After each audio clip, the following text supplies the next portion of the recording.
So hello student, this is Pawan sir. Welcome to my channel chemistry live.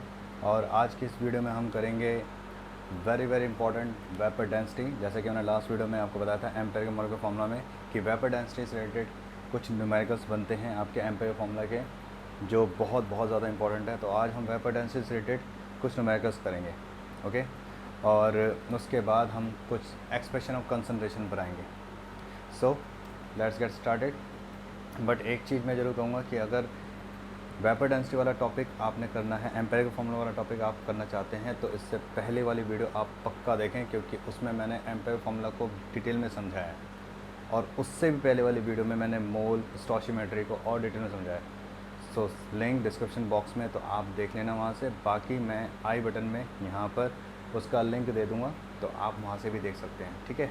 तो let's get started कि what is vapour density. तो सबसे पहले तो हमें पता होना चाहिए कि वेपर डेंसिटी होता क्या है। देखिए, जो वेपर डेंसिटी होती है वो असल में एक रिलेटिव डेंसिटी होती है। It is a relative density. ध्यान दें, रिलेटिव डेंसिटी, जब रिलेटिव वर्ड आता है तो इसकी कोई यूनिट नहीं होती। सो इसलिए it is unitless. It is unitless, okay.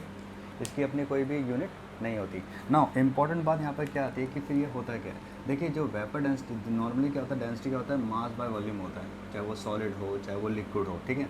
लेकिन जो वेपर डेंसिटी होता है वो it is applicable only for the gas, only for the gas, ठीक है। तो मैंने उस वक्त आपको थोड़ा सा ये भी बताया था कि, और आपने भी पढ़ा होगा कि जो मॉलिक्यूलर मास होता है वो 2 इंटू वेपर डेंसिटी होता है, ठीक है। जो मोलर मास होता है वो हमेशा 2 इंटू वेपर डेंसिटी होता है ना। बट ये आया कैसे, ये हुआ कैसे, ठीक है। तो उसको हम डिस्कस करेंगे, थोड़ा सा डिटेल में डिस्कस करेंगे, और यहाँ पर हम लॉज ऑफ केमिकल कॉम्बिनेशन का भी यूज़ करेंगे, ओके। देखिए, जो वेपर डेंसिटी होता है that is nothing but mass of certain volume of gas divide by mass of same volume of hydrogen gas. देखो, बाय डिफ़ॉल्ट हाइड्रोजन को लिया गया, ठीक है। बाय डिफ़ॉल्ट क्या लिया गया, हाइड्रोजन को लिया गया, क्योंकि सबसे पहला एलिमेंट वही है, एटॉमिक नंबर इसका 1 है और पहला गैस ही है, ठीक है। First element with which is gases, तो इसलिए इसको लिया गया by default. So mass of certain volume of gas by mass of same volume of hydrogen gas, इस रेशियो को कहा गया वेपर डेंसिटी, ठीक है। नाउ इसे रिलेटिव क्यों कहा गया, क्योंकि विद रिस्पेक्ट में किसी की होता है, ठीक है। विद रिस्पेक्ट टू किसी के, जैसे कि मान लो आपके ये एक मार्कर है जिसका वज़न 10 ग्राम है, और ये दूसरा मार्कर इसका वज़न कितना है, 20 ग्राम है। तो अगर मैं पूछूं कि इसका मास इसके कितने ग्राम है, तो आप कहोगे ट्वाइस। आप कहोगे the mass of this B marker is twice of A marker. So यहाँ पे जो 2 आया that is your relative, okay, that is your relative. It's not, it has no units, okay. तो कितना मास आपने लिया, जो भी आपने वॉल्यूम लिया गैस का, कोई भी गैस हो सकता है, एक्स वाई जेड कोई भी गैस हो सकता है, ठीक है, उसका मास डिवाइड बाय उतने ही वॉल्यूम ऑफ हाइड्रोजन गैस का मास, ओके। तो आपको पता है according to Avogadro, according to Avogadro, Avogadro hypothesis क्या कहता है बेटा, equal volume of all gas contain equal number of molecule, है ना। Equal volume of all gas contain equal volume of all, क्योंकि दोनों के वॉल्यूम सेम है, तो दोनों के नंबर ऑफ मॉलिक्यूल भी सेम होंगे, दोनों के नंबर ऑफ मॉलिक्यूल सेम होंगे। तो हम लिख सकते हैं vapour density is mass of n molecule of gas by mass of n molecule of hydrogen gas, ठीक है, ओके। नाउ अगर मैं यहाँ पर n मॉलिक्यूल को 1 मोल लेके चल रहा हूँ, ठीक है। देखो n मॉलिक्यूल मतलब कि n कितने भी मॉलिक्यूल हो सकते हैं, ओके। तो ये जो n मॉलिक्यूल है, ठीक है, equal volume of gas contain equal number of molecule और इक्वल नंबर ऑफ मोल। तो we can also write as mass of n mole of gas, or you can say 1 mole of gas, okay. और same mass of 1 mole of hydrogen gas. ठीक है, note down.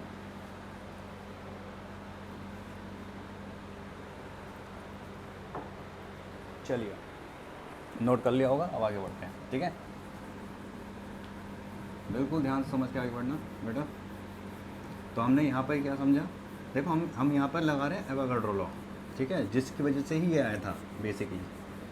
Okay, तो जी यहाँ पर जैसा हमने कहा कि जो आपका वेपर डेंसिटी है वो क्या हो गया, mass of 1 mole of gas by mass of 1 mole of hydrogen gas. ठीक है, now mass of 1 mole of जो गैस होता है वो होता है आपका molar mass. And what is mass of 1 mole of gas, it is 2। ठीक है, अगर आपको ये नहीं पता तो मोल मास वाला जो मैंने वीडियो बनाया था आप उसमें से देख लेना, तो ये आ जाएगा आपका जो मोलर मास होगा आपका, वो क्या होगा आपका 2 इंटू वेपर डेंसिटी। क्या होगा आपका 2 इंटू वेपर डेंसिटी। तो इस तरह आपका 2 इंटू वेपर डेंसिटी आ जाएगा। ओके, तो ये बहुत ही ज़्यादा इम्पॉर्टेंट और ये आपको पूरा पता होना चाहिए कि किस तरह ये आता है। तो इससे रिलेटेड हम न्यूमेरिकल्स करेंगे, नोट डाउन फास्ट।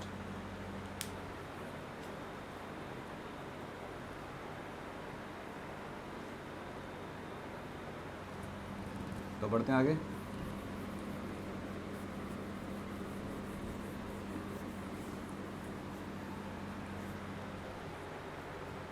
तो जैसे कि एक क्वेश्चन है मेरे पास कि एक कंपाउंड है जिसमें कार्बन आपको दिया है 41.37,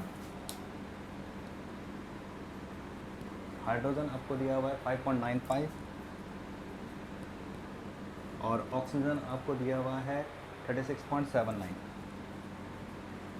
ओके, और यहाँ पर इसका वेपर डेंसिटी आपको गिवन किया हुआ है जी 43.3। जैसे कि मैंने लास्ट वीडियो में आपको बताया था कि जब कभी भी आपको कोई भी परसेंटेज दिया जाता है, कोई भी एलिमेंट दिया जाता है, तो आपको देखना वो सब एलिमेंट को ऐड करके 100 आ रहा है या नहीं आ रहा है। अगर नहीं आ रहा है तो रूल ये है, पहले C फिर H फिर O फिर N फिर S फिर P एंड सो ऑन। ठीक है, कौन SP के रूप में आप याद कर सकते हो उसको। सो कार्बन, हाइड्रोजन, ऑक्सीजन, अगर आप इन तीनों को ऐड करते हैं, देखो अगर हम यहाँ पे ऐड करते हैं 41.37, 5.95 और 36.79 को, तो 7 5 12 9 21, 3 9 3 12 7 19 और 2 21, 6 6 12 और 2 14, 4 3 7 और 1 8, इतना आ रहा, 100 नहीं आ रहा, तो आप इसको 100 में से सब्ट्रैक्ट करेंगे। तो 84.11 सब्ट्रैक्ट हुआ 9, 8, 9 में से 4 गया 5, 9 में से 8 गया 1, तो ये आ गया आपका। तो यानी यहाँ पे जो नाइट्रोजन है, बचा कुचा के नाइट्रोजन जो है 15.89%। Any doubt? कोई भी अगर आपको डाउट यहाँ पर आता है तो आप यहाँ पर मुझसे पूछ सकते हैं। ठीक है, ओके। 7 5 12 9 21 हो गया, 9 3 12 7 19, 2 21 हो गया, 6 6 12 2 14 हो गया, 4 3 7 1 8 हो गया। ठीक है, तो ये आ जाएगा आपका 10 में से 1 गया 9, 9 में से गया 8, 9 से 4 गया 5, ठीक है 15.89। ओके, तो ये हमारे पास आ गया। अब हम क्या करेंगे, वही रूल, पहले element, percentage, atomic mass, mole ratio, ये हमेशा रिलेटिव मोल रेशियो होता है। क्या होता है बेटा आपका? Relative, and then simple ratio. ठीक है ना, एलिमेंट क्या है? C H O और N। C कितना है बेटा आपका? 41.37, 5.95, 36.79 एंड दिस इज योर 15.89। ठीक है, नाउ एटॉमिक मास कार्बन का होता है 12, इसका होता है 1, इसका होता है 16, इसका होता है 40। ओके ना, रिलेटिव मास मोल रेशियो कैसे निकलता है? क्या कहते हैं यहाँ पे, जो आप कैसे निकालोगे, यहाँ पर is this divide by this, तो 41.37 divide by 12, 5.95 by 1, 36.79 by 16 and 15.89 by 14। Okay, तो अब अगर आप इसको डिवाइड करते हो तो यहाँ पर जो रेशो आती है, यहाँ पर देखो मैं सिंपल रेशो को, तो ये आता है बेटा 12 से 36। ठीक है, 5 53 12 चौक 48, 5 13 12 चौक 48, और यहाँ पे करते हैं 5.95। ठीक है, यहाँ पर अगर करते हैं तो आता है 16 दूनी 32, और कितना आता है यहाँ पर 4 47, 16 दूनी 32 आ गया यहाँ पर। ओके, और कितना आ गया यहाँ पर और 32, 15, 159, 16 नहीं, ठीक है। और यहाँ पे आपने क्या तो यहाँ 1.1 और 7, 14, 14, ठीक है। तो ये आपके सामने चीज़ें आ जाती हैं। तो अगर आप यहाँ पर ध्यान से देखो, तो यहाँ पर सबसे जो छोटा नंबर है वो कौन सा है? सबसे छोटा नंबर ये है। तो सिंपल रेशो में क्या होता है, सबसे छोटे नंबर को ये नोट कर लिया होगा आपने, यहाँ पर बढ़ जाता हूँ। तो यहाँ पर जो सबसे छोटा नंबर है वो 1.15 है। तो आप लिखेंगे simple ratio 3.44 by 1.15, 5.95 by 1.15, 2.29 by 1.15 and 1.15 upon में 1.15। तो इसको कैंसिल करके 1, इसको कैंसिल करके 2, इसको कैंसिल करके 5, इसको कैंसिल करके 3, ठीक है। तो सिंपल रेशो हमारे पास क्या आ गया, कार्बन की 3, हाइड्रोजन की 5 और ऑक्सीजन की 2, नाइट्रोजन। तो ये आ गया सी। तो एम्पेयर का फॉर्मूला क्या बना? तो एम्पेयर का फॉर्मूला C3H5N1O2, ठीक है। तो मॉलिक्यूलर फॉर्मूला क्या होता है? मॉलिक्यूलर फॉर्मूला होता है एम्पेरिकल फॉर्मूला इनटू N, और N क्या होता है? Molar mass by empirical formula mass. ना मोलर मास हमें दे रखा है, यहाँ पर नहीं दिया मोलर मास। तो मोलर मास क्या होता है? 2, जैसे मैंने बताया 2 into vapour density by ampere form. Ampere form mass निकाल सकते हैं। 3 कार्बन है, ठीक है। तो 3 कार्बन का कितना हो जाएगा? 1 5 हाइड्रोजन का कितना हो जाएगा? 1 नाइट्रोजन और 2 ऑक्सीजन कितना हो जाएगा? तो 12 से 36, ये हो गया 36, ये हो गया 5, ये हो गया 14, ये हो गया 32। तो आप ऐड करें तो कितना आएगा? कितना होगा? 14 12 46, 5 51, 51 और ये 7 और 5 3 8, ठीक है। ऊपर अगर हम करते हैं 2 इंटू ये है 43.3 अपॉन में 87, तो ये आता है आपका 2 3 6, 2 3 6, 2 4 8 अपॉन में 87, तो लगभग 1 आता है। तो अब अगर हम यहाँ पर रखते हैं तो हमारा मॉलिक्यूलर फॉर्मूला क्या बनता है बेटा? हमारा बनता है C3H5NO2। सो आपने एक और चीज़ ऑब्जर्व की, एम्पेरिकल फॉर्मूला मैंने n के आगे 1 रखा। सो दैट जैसे कि मैंने अभी आपको बताया कि मैंने हमेशा एम्पेरिकल फॉर्मूला में मैंने 1 लिया, ठीक है, और मॉलिक्यूलर फॉर्मूला में मैंने 1 को नहीं लिया, ओके। तो अब हम आगे आते हैं नेक्स्ट क्वेश्चन में। नेक्स्ट क्वेश्चन जो हमारा आता है वो ये आता है कि एक क्रिस्टलाइन सॉल्ट है जो हीट करके 51.2% अपना वेट लूज़ कर देता है, और उस एनहाइड्रस सॉल्ट के अंदर जो आपका परसेंटेज दिया हुआ है कंपोजिशन, वो दिया हुआ है मैग्नीशियम का 20, सल्फर का 29.66, ऑक्सीजन का 53.33 एंड मॉलिक्यूलर मास दिया हुआ है उस सॉल्ट का 120 ग्राम, ठीक है। अब देखो बेटा, यहाँ पर जो आपको बहुत ध्यान देना है वो क्या ध्यान देना है? सबसे पहले तो आपको मॉलिक्यूलर फॉर्मूला निकालना पड़ेगा। तो एलिमेंट जैसे हमें पता है, element magnesium, sulphur, oxygen, percentage है 20, 29.66 एंड 53.33, ओके। और यहाँ पर इसका जो एटॉमिक मास होता है वो होता है 24, 32 एंड 16। तो जो मोल रेशो होगा वो क्या होगा बेटा? 20/24, 29.66/32 एंड 53.33/16। तो अगर हम इसको यहाँ पर सॉल्व करते हैं तो यहाँ पे कितना आता है आपका? 4 से 24, 4 5 20, तो 0.88 आएगा लगभग। और इसको हम करेंगे तो कितना आएगा? 8 से 24, ये भी 0.86 कुछ करके आएगा। इसको अगर हम डिवाइड करते हैं तो 16×48, 5 16×48, ठीक है। अब इसको हम सिंपल रेशो में डिवाइड कर देते हैं। तो सिंपल रेशो में 0.88 डिवाइड बाई 0.86 1 आ गया, 0.86/0.86 ये भी 1 आ गया, 3.33/0.86 ये आ गया आपका 4। तो यहाँ से हमें जो फॉर्मूला मिल रहा है वो मिल रहा है Mg1S1O4। जैसे मैं बता देखो, हम 1 देना ज़रूरी है, ओके। तो अब हमारा जो मॉलिक्यूलर फॉर्मूला आएगा वो क्या आएगा? Mg1S1O4 का N, ठीक है। तो N हमारा जो होता है वो होता है molar mass which is 120 by empirical formula mass. यहाँ पे Mg1 है तो Mg1 का हो गया 24, S का हो गया 32 और O का हो गया 64। तो इसको आप सॉल्व करेंगे, ये भी 120 आएगा, तो यानी यहाँ पर आ गया 1। तो इसका मतलब जो हमारा जो मॉलिक्यूलर फॉर्मूला है वो है MgSO4, ठीक है। तो ये तो हमारा एनहाइड्रस सॉल्ट का आया, ठीक है, नोट करिए।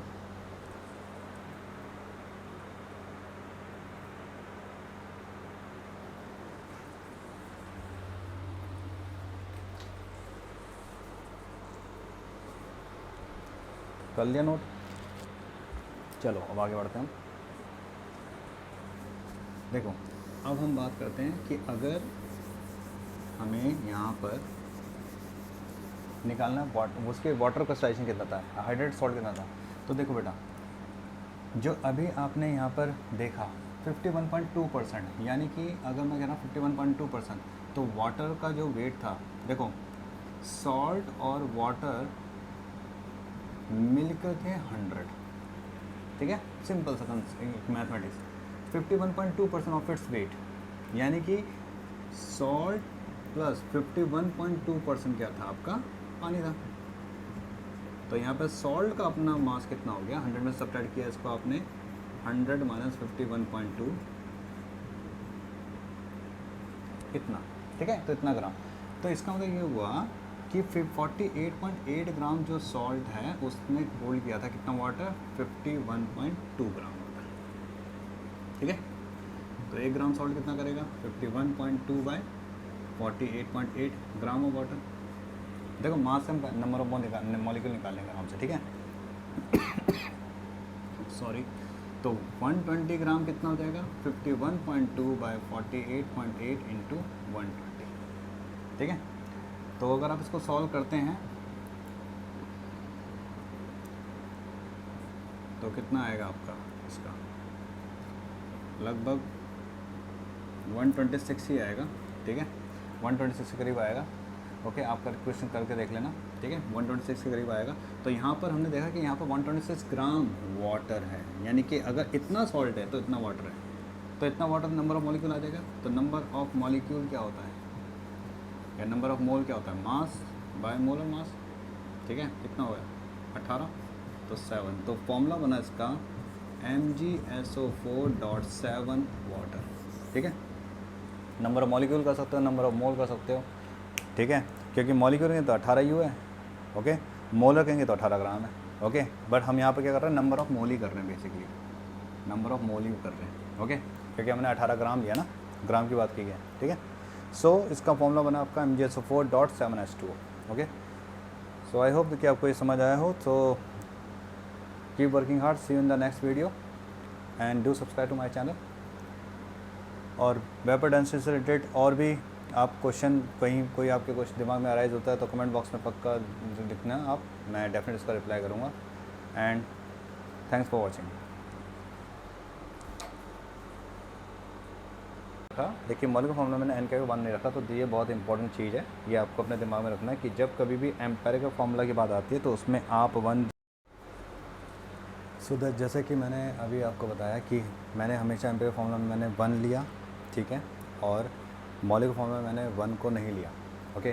तो अब हम आगे आते हैं नेक्स्ट क्वेश्चन में। नेक्स्ट क्वेश्चन जो हमारा आता है वो ये आता है कि एक क्रिस्टलाइन सॉल्ट है जो हीट करके 51.2% अपना वेट लूज़ कर देता है, और उस एनहाइड्रेट सॉल्ट के अंदर, उस एनहाइड्रेट सॉल्ट के अंदर जो आपका परसेंटेज दिया हुआ है कंपोजिशन, वो दिया हुआ है मैग्नीशियम का 20, सल्फर का 29.66, ऑक्सीजन का 53.33 एंड मॉलिक्यूलर मास दिया हुआ है उस सॉल्ट का 120 ग्राम, ठीक है।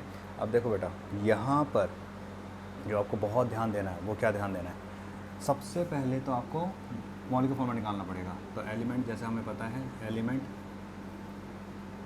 मैग्नीशियम, सल्फ़र, ऑक्सीजन, परसेंटेज है 20, 29.66 एंड 53.33, ओके। और यहाँ पर इसका जो एटॉमिक मास होता है वो होता है 24, 32 एंड 16। तो जो मोल रेशो होगा वो क्या होगा बेटा, 20/24, 29.66/32 एंड 53.33/16। तो अगर हम इसको यहाँ पर सॉल्व करते हैं तो यहाँ पे कितना आता है आपका 4 से 24, 4 पंचे 20, तो 0.88 आएगा लगभग।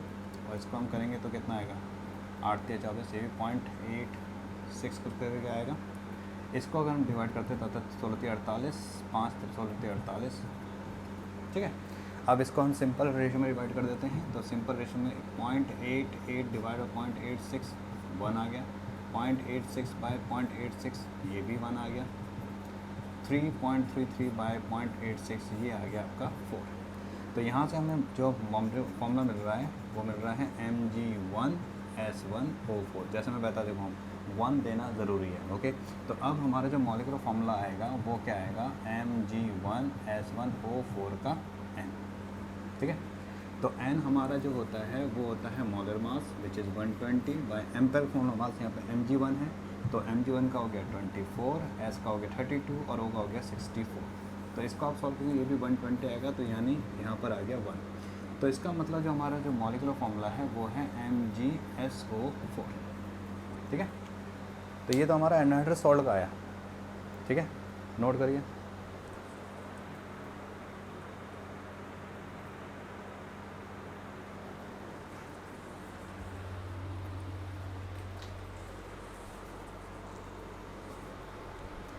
कर लिया नोट? चलो अब आगे बढ़ते हैं। देखो, अब हम बात करते हैं कि अगर हमें यहाँ पर निकालना उसके वाटर क्रिस्टलाइजेशन कितना था, हाइड्रेट सॉल्ट कितना था, तो देखो बेटा, जो अभी आपने यहाँ पर देखा 51.2%, यानी कि अगर मैं कह रहा हूँ 51.2%, तो वाटर का जो वेट था, देखो सॉल्ट और वाटर मिलकर थे 100।